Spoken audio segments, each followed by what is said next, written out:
example of a bone-forming tumor, and the magic comes into interpreting the radiology and pathology to determine whether it is benign or malignant.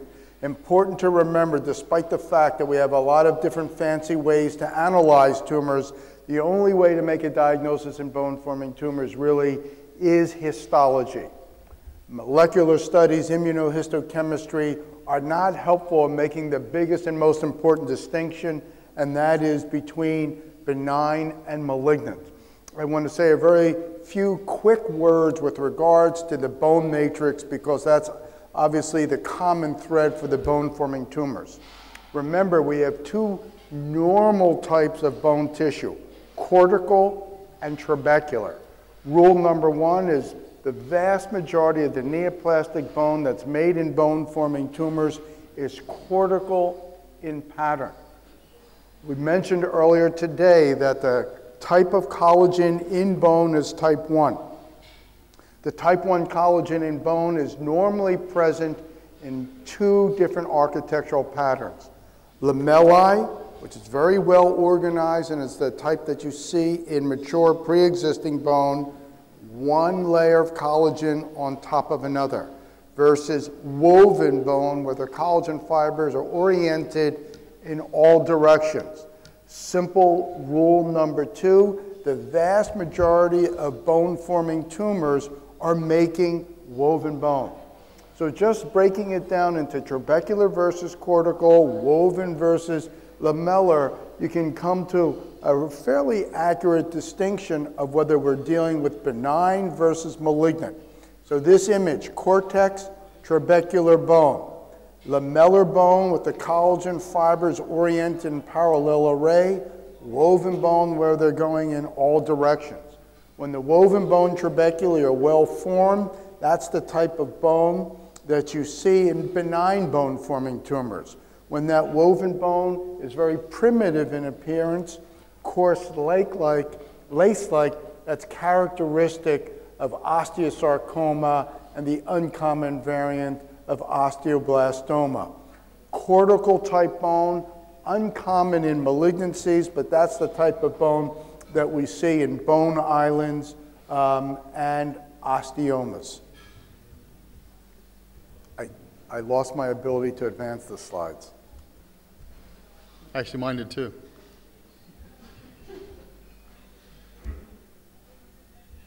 All right. So. It's frozen. I will fix it.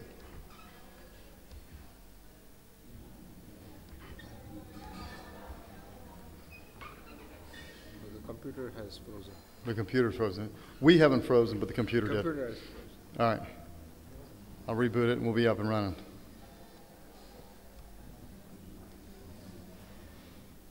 Versus malignant, which also correlates with some of the imaging studies we're going to see. Benign tumor is very well circumscribed. Here are the neoplastic bony trabeculae, sharp margin between it and the endosteal surface. Malignant tumors, as we pointed out for chondrosarcoma, grow with an infiltrative pattern, replace the marrow, completely encompass the pre-existing trabecular lamellar bone. Other features that we use is the histologic appearance of rimming. Prominent osteoblasts on the surface of the relatively well-formed trabeculum of woven bone. Notice the intertrabecular tissue is composed of loose connective tissue with spindle cells representing a mixture of both fibroblasts and endothelial cells. That's in contrast to osteosarcoma. The woven bone, more primitive in appearance, coarse lace-like. There's no impression of osteoblastic rimming, and all the cells that are filling the spaces in between the trabeculae really have a similar appearance of being enlarged, having dark nuclei, and which are mitotically active. So margin, osteoblastic rimming, and cytologic features usually allow us to confidently distinguish between benign and malignant bone-forming tumors. So we're going to go through this list of benign tumors, the osteoma, bone islands, Melorrheostosis, osteoid osteoma, osteoblastoma. Malignant tumors, we're going to talk about osteosarcoma. Miscellaneous, we're going to follow up after this talk with callus fibrous dysplasia and osteofibrous dysplasia, which will be in the next talk. But we'll start off with the bone-forming tumors, and we'll start with enostosis. Enostosis is just a bone island, meaning that there's actually cortical bone in the medullary canal. See it most commonly in the cranial bones, mandible, ilium, sometimes the proximal femur. In general, they're smaller than 2 centimeters in size. Another specific important factor, majority, 70%, do not take up the radiotracer uptake of a bone scan to help diagnose that from Melorrheostosis and some other things. The other thing I think is important is to really look at the surface of this lesion. These bone islands have a very irregular surface, and that's how you can make that diagnosis. And here's a little closer picture of that irregular surface of an enostosis, and maybe you can go through that pathology of it too.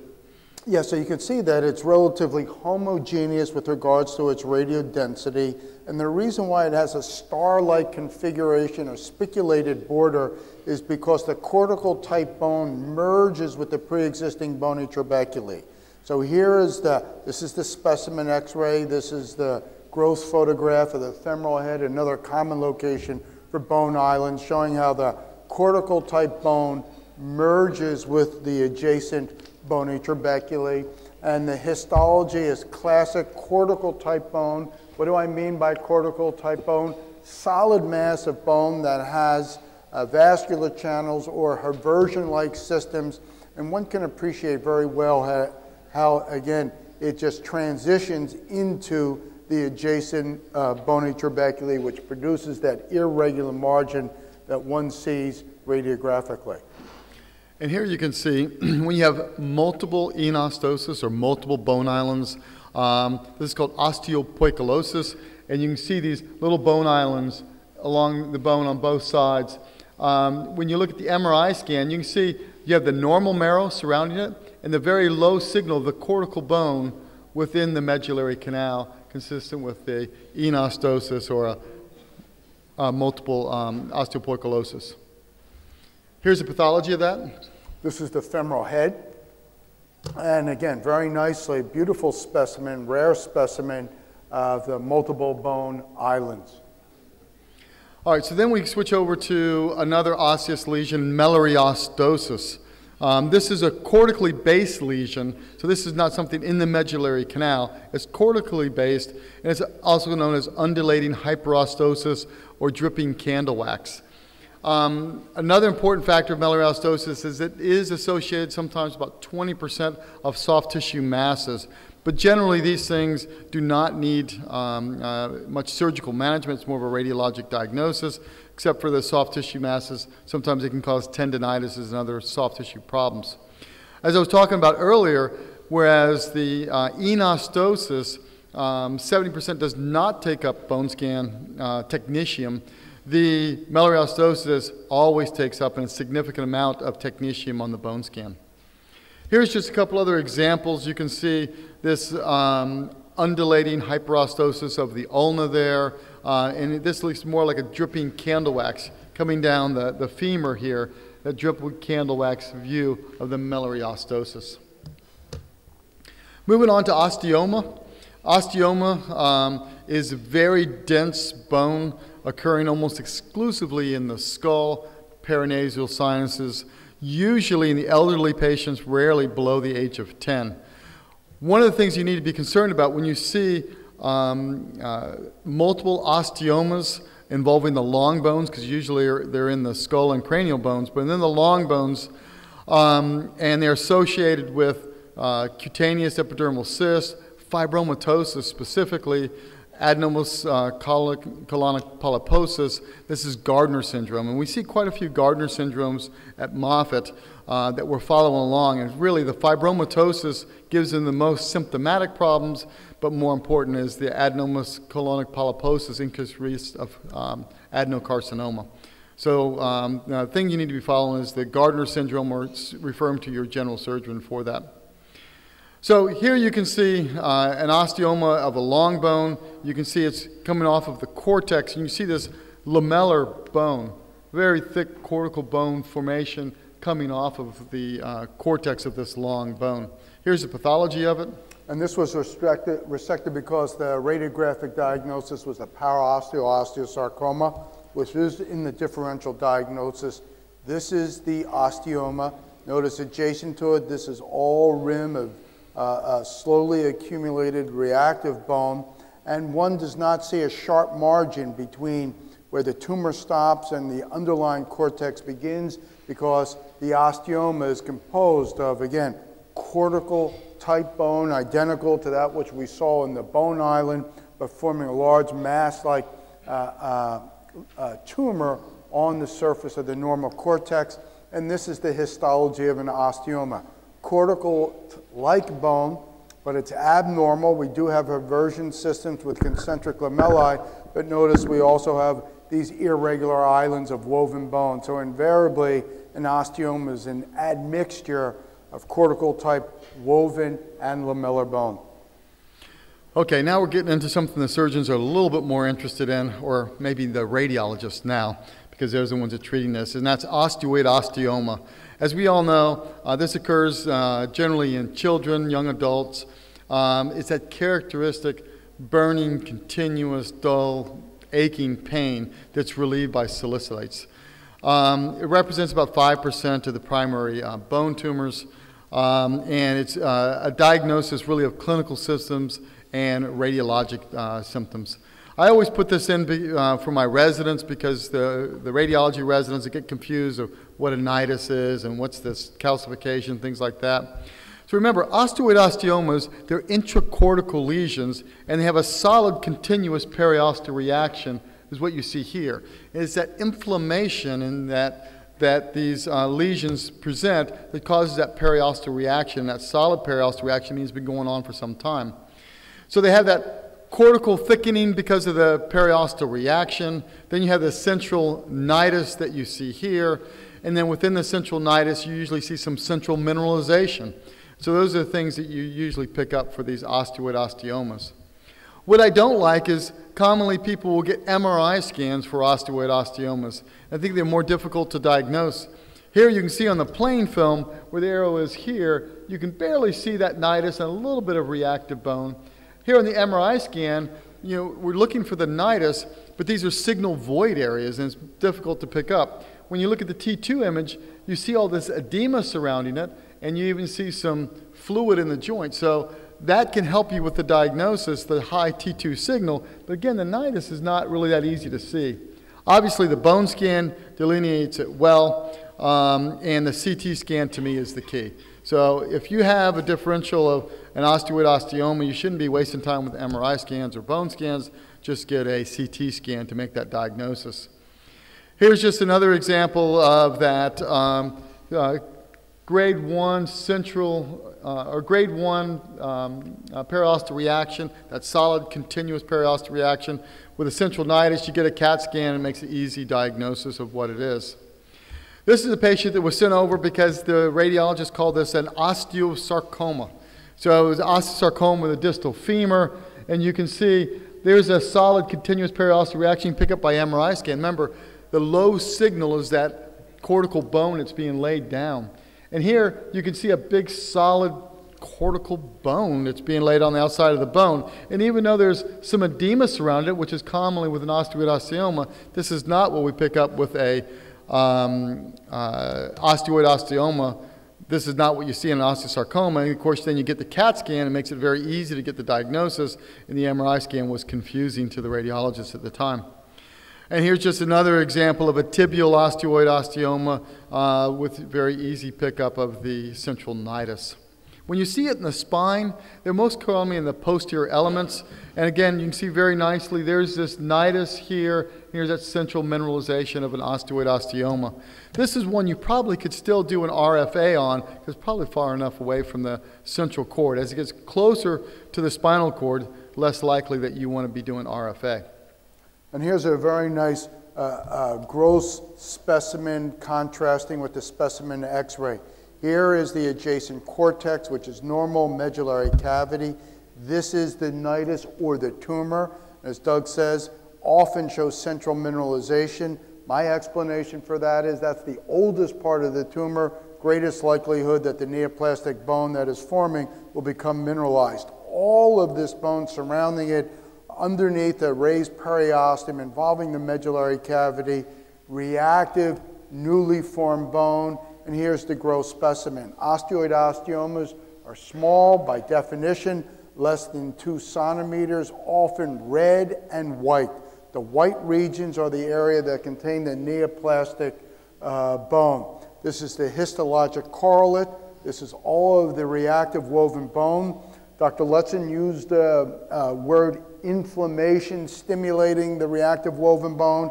In reality, you don't see much inflammation at all. Likely, these neoplastic cells are producing cytokines that result in the production of this tremendous amount of osteoblastic activity.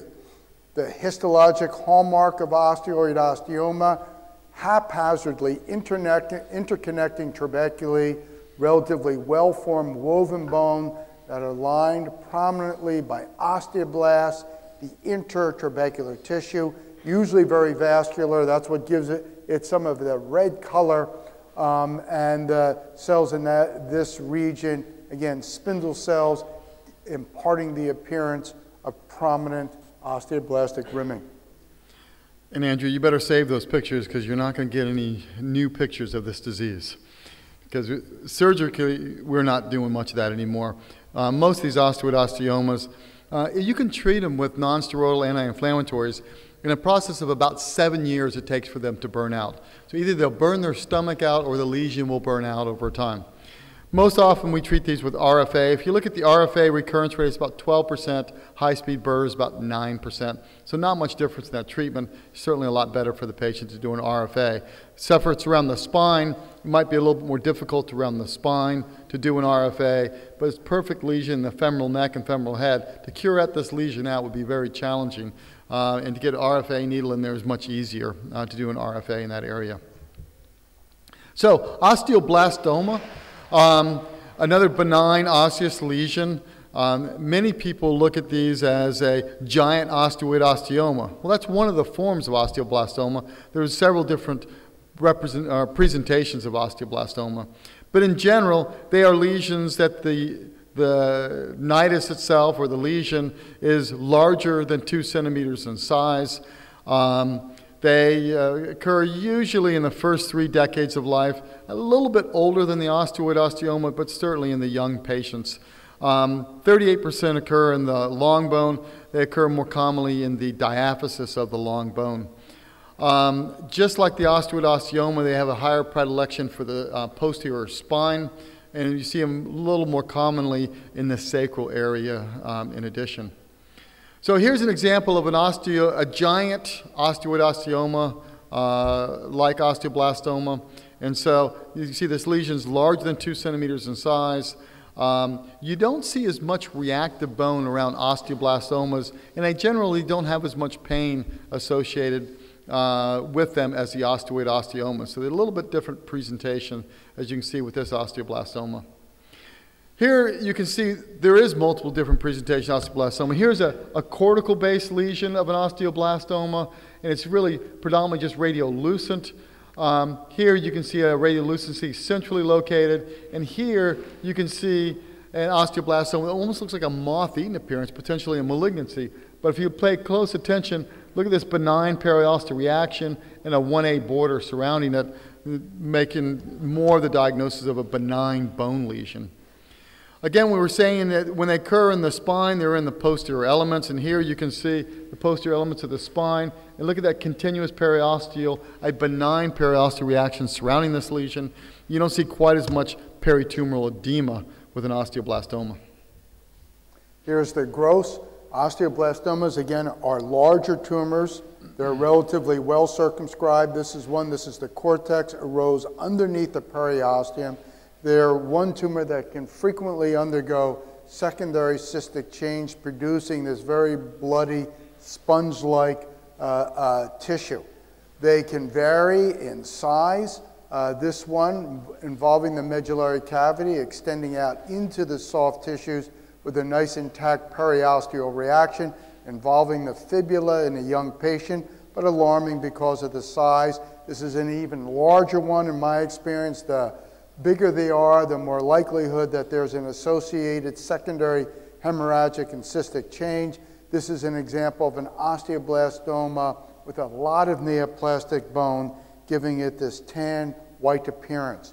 Just like osteoid osteoma, histologically, classic osteoblastomas closely resemble that of osteoid osteoma, haphazardly interconnecting trabeculae of woven bone lined by prominent osteoblasts. Different subtypes of osteoblastoma, I'll just quickly show examples.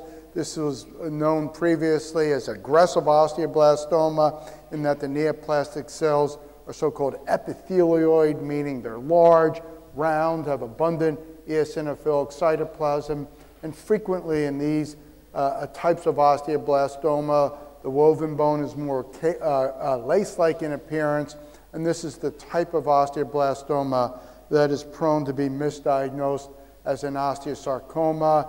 Example, very uncommon subtype of osteoblastoma that has cartilaginous differentiation.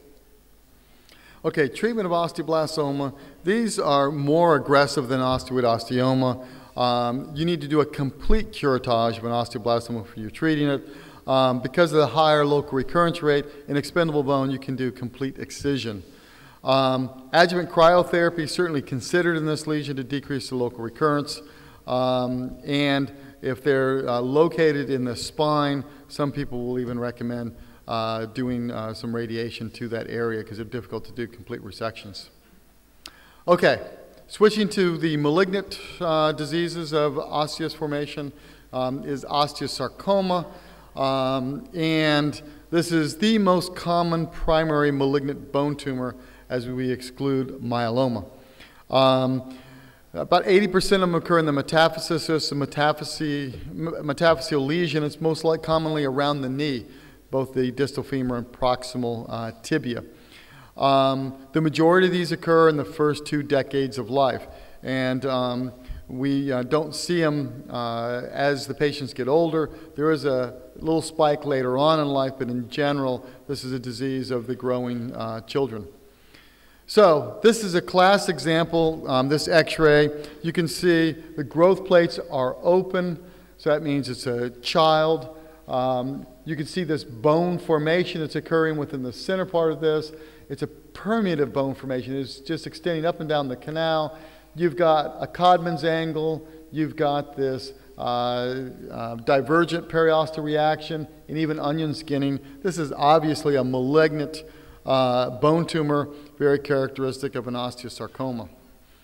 So once you go through the historical notes here on the osteosarcoma. The simple important thing is it really wasn't until the mid-1900s that we had a very well-defined definition and classification system for osteosarcoma to help distinguish them from chondrosarcoma. Notice that the advent of systemic therapy was in the early 1970s, and then in the early 1980s is when limb salvage first began. We can classify osteosarcoma according to a variety of different parameters. One is whether the underlying bone is normal or abnormal. If it is normal, we call it a primary osteosarcoma. If it is involved by another disease process, such as it was radiated, there's Paget's disease, there's a bone infarct, it's known as a secondary osteosarcoma. We can classify them according to whether they're solitary or the patient is presenting with multiple lesions, either synchronous or in a metachronous fashion. We classify them with regards to their site of origin. Are they developing within the medullary cavity or arising on the surface? We further subclassify them according to a variety of different histologic features, and then very importantly, the grade. Anything above low grade generally means the patient is getting systemic therapy, particularly if the tumor is arising within the medullary cavity. When one uses the term osteosarcoma not otherwise specified, generally we're talking about a solitary tumor arising in otherwise normal bone that's developing within the medullary cavity that is making an abundance of bone, and that is high grade.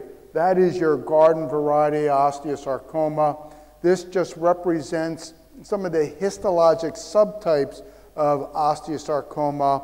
The vast majority of them are a mixture of bone, collagenous and cartilaginous forming elements. Another important subtype is well differentiated, mainly because those tumors don't require systemic therapy. And remember, these tumors can arise on the surface of the bone.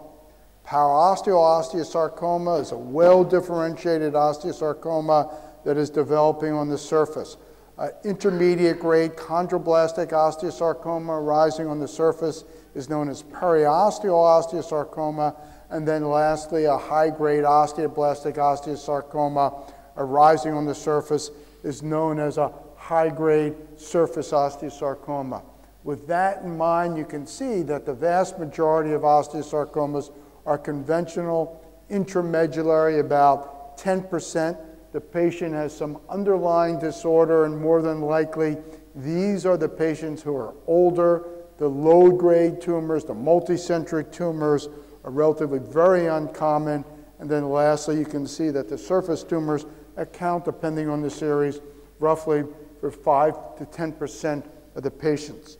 With regards to the etiology of osteosarcoma, the vast majority, which are non-syndromic, again, have very complex cytogenetic abnormalities, and we don't know why they do develop. In a small percentage of patients, the individuals, or there are a small number of syndromes in which the individuals are associated, or the disease is associated with an increased risk of developing an osteosarcoma.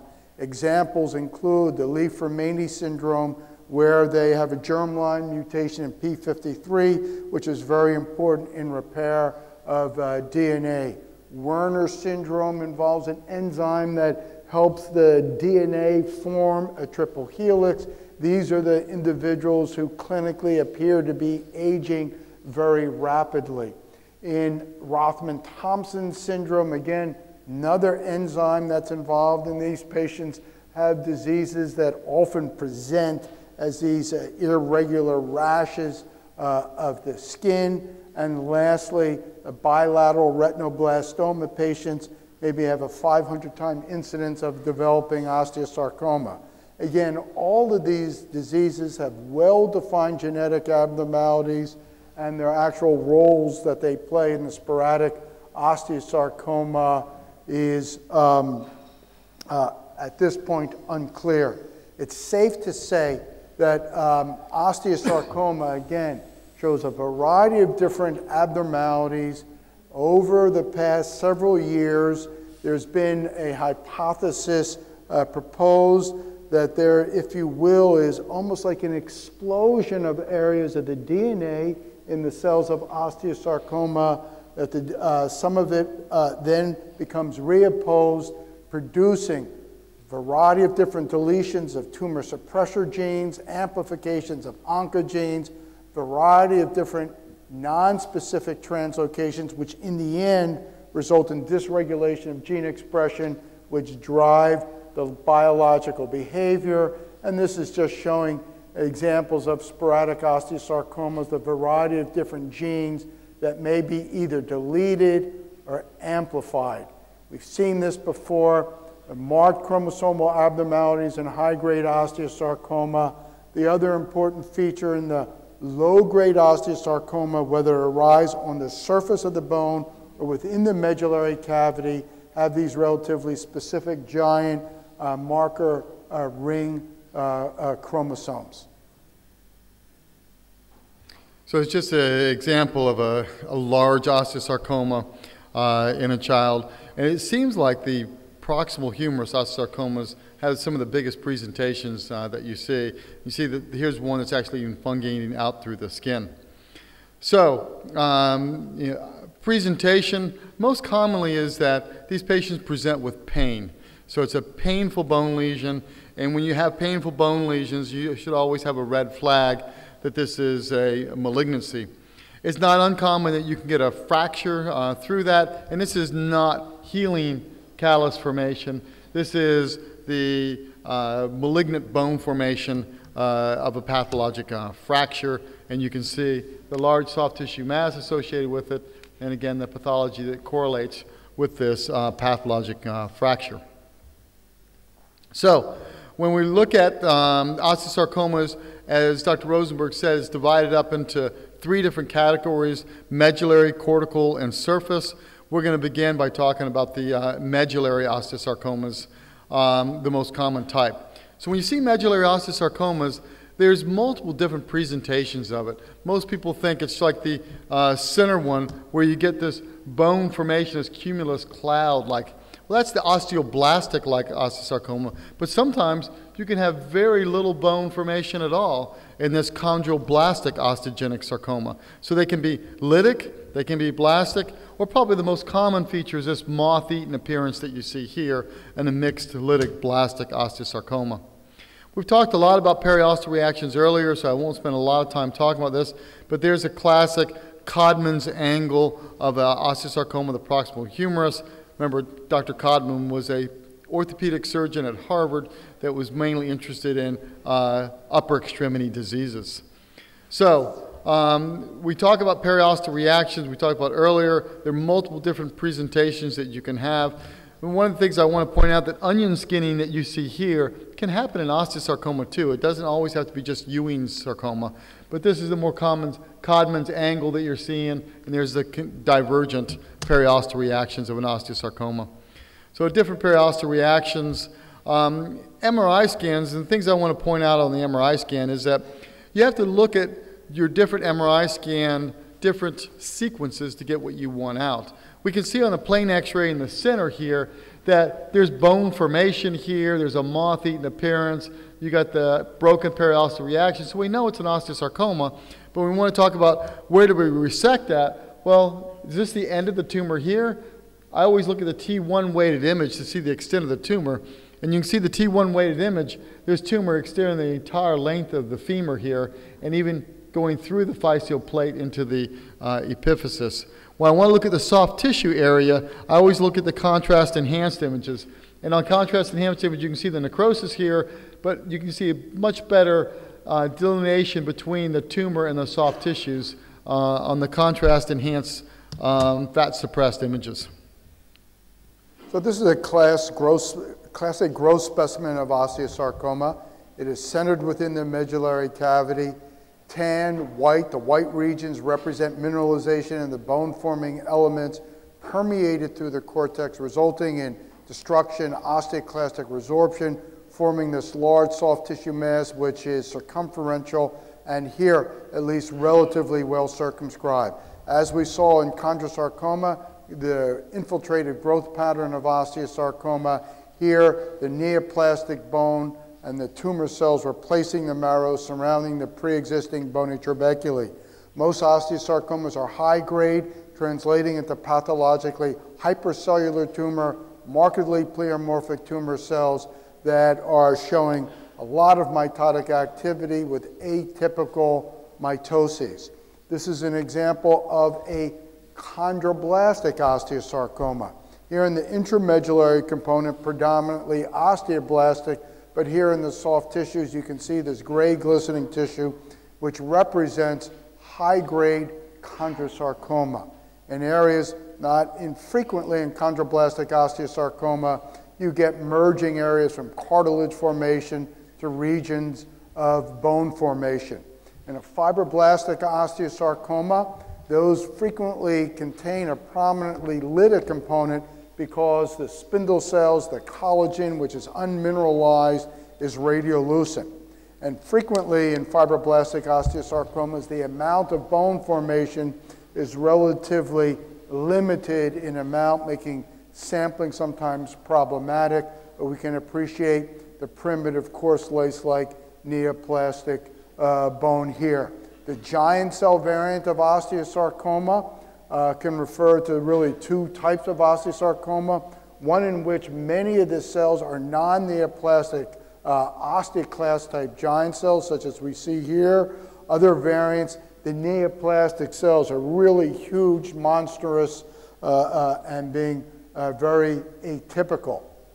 Telangiectatic osteosarcoma is an osteosarcoma that has undergone massive cystic change. That's the variant of osteosarcoma that I think both radiographically and pathologically sometimes can be confused with an aneurysmal bone cyst. So here's the osteosarcoma with neoplastic bone. Notice that much of the tumor is composed of these blood-filled cystic spaces. And as for a pathologist, I'm always looking very carefully in the walls of bone cysts to try to see if there is an underlying primary bone tumor that underwent cystic degeneration. And in this scenario, trying to find neoplastic bone and cells that demonstrate the morphologic features of malignancy. So here's a very large massive tumor that has undergone prominent cystic change. Again, example of telangiectatic osteosarcoma, neoplastic bone. At low power, I can say this is malignant because it's growing with an infiltrative pattern. I can identify the pre-existing bony trabeculae. Small cell osteosarcoma, a rare variant of osteosarcoma. Radiographically, you really can't distinguish it from other subtypes. Histologically, cells are small, small meaning about 1 to 2 times the diameter of a red blood cell, and we're looking for evidence of neoplastic bone formation, which in this case is linear eosinophilic extracellular matrix. So treatment of osteosarcoma, it's fairly regulated, and that is that it's neoadjuvant chemotherapy, about 3 cycles, and the main ones that we're looking at is doxorubicin, cisplatin, and methotrexate. Those are the 3 that we always give primarily. Ifosfamide, which we normally don't give unless they get a poor response, and ifosfamide seemed to work better with the pulmonary metastasis, but it's not given up front. And we did a COG study, and actually Uramos, we did Uramos in Europe and the United States, and adding ifosfamide up front didn't really change your overall survival. So if you look at the 10-year disease-free survival, if you have a poor response, and that means less than a 92% kill, that is 54% 5-year survival. If you have greater than a 92%, which is a partial response, it's 68%. And even if you get 100% necrosis, a complete response, it's only an 80% survival. You would think with 100% necrosis, it would be higher than that. But overall, this averages out to about 67% 5-year survival. So the treatment of osteosarcoma and how we treat things is limb salvage surgery, and we're usually able to do distal femoral replacements there. 90% of the time, we can do limb salvage surgery with osteosarcoma, and I think that number is even a little bit higher now, but that's been the rate for about the last 10 years. So, are we going to be able to continue to do limb salvage surgery? We know that there's a changing in care, and if that changing in care, is that going to mean that the limb salvage surgery is going to be reversed? Some people are saying that, but I don't think that's going to change things much at all. But we are certainly worried about the cost of cancer treatment in the United States. So, low-grade intraosseous osteosarcoma usually present with pain. Like all osteosarcoma, pain is a common presenting symptom. These are usually more geographic. Remember, the lower the grade, the better they're going to be delineated. You can see this nice, well-delineated geographic lesion in the proximal femur, although it's a blastic lesion. Periosteal new bone formation, and you'll see soft tissue extension with these things, but not nearly the amount you see in these high-grade osteosarcomas. Usually, there's some reactive bone, and the bone expands almost like a low-grade chondrosarcoma when you see these. Here you can see a low-grade intramedullary osteosarcoma. You can just see this well-delineated bone formation here, this well-delineated cumulus cloud bone formation. And remember, that bone, thick bone formation is going to be very low signal on the T1 weighted image on the MRI scan. And this is the resection specimen to that case. You can get a suggestion here that it's low-grade because although it's relatively long, very limited extent into the soft tissues. The low-grade osteosarcomas frequently contain a lot of bone, so they're very hard and gritty, and we can appreciate the infiltrative growth pattern looking at here's the pre-existing bony trabeculae that are being encompassed by the slowly enlarging osteosarcoma. This is the cortex, underlying medullary cavity, pre-existing bony trabeculae that's being infiltrated by a mixture of relatively bland spindle cells, neoplastic osteoblasts that are producing bone that sometimes is lamellar in pattern, and often the bone has very prominent cement lines, causing it to mimic a type of bone that you see in Paget's disease. Again, the neoplastic cells, sometimes very difficult on a histologic basis to call them malignant. So treatment of low-grade osteosarcoma, relatively straightforward. It's limb salvage surgery. You rarely would ever consider chemotherapy for this disease. They have a low rate of metastasis, and also chemotherapy doesn't seem to respond well. Remember, the chemotherapy is only going to be responding to cells that are turning over very rapidly. Okay, so now we're going to go from medullary osteosarcoma. We'll talk about the cortical-based or the intracortical osteosarcomas. These are very rare lesions, and you can see the lesion begins within the cortex, and you can see that there's that hair-on-end appearance, that periosteal reaction on that CAT scan, and there's no intramedullary involvement of this intracortical osteosarcoma. Again, rare diseases. They're usually high grade. We treat them with chemotherapy and surgery. We'll focus a little bit more on the surface osteosarcomas. The surface osteosarcomas are a little bit more common than the intracortical osteosarcomas, and they present interesting diagnostic criteria.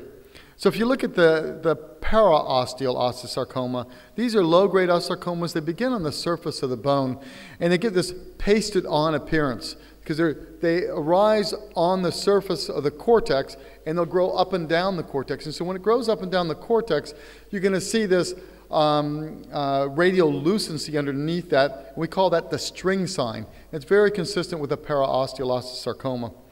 Remember, these are low-grade osteosarcomas. However, about 20% of them can have or 15% of them can have a higher grade component within it, and you need to be careful about that and really carefully look at the pathology of these paraosteal osteosarcoma, because if you have a intermediate grade component within this low-grade osteosarcoma, you might want to consider chemotherapy. Here's a CAT scan. You can see this pasted-on appearance, and you see this cumulus cloud type of bone formation on the posterior aspect of the distal femur. Here you can see the radiology of this bone-forming lesion. It's a nice CAT scan, and I'll let you correspond that with the pathology there.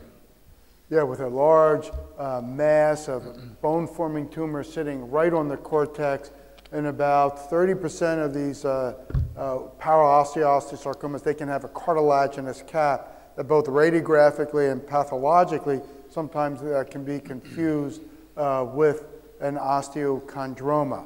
So just like in the well-differentiated intramedullary osteosarcoma, these well-differentiated surface tumors produce a lot of well-formed, woven bone, and again, the neoplastic cells are in between consisting of relatively cytologically or spindle cells that demonstrate limited cytologic atypia, low mitotic activity, translating into low risk of systemic spread, typical for a paraosteal osteosarcoma.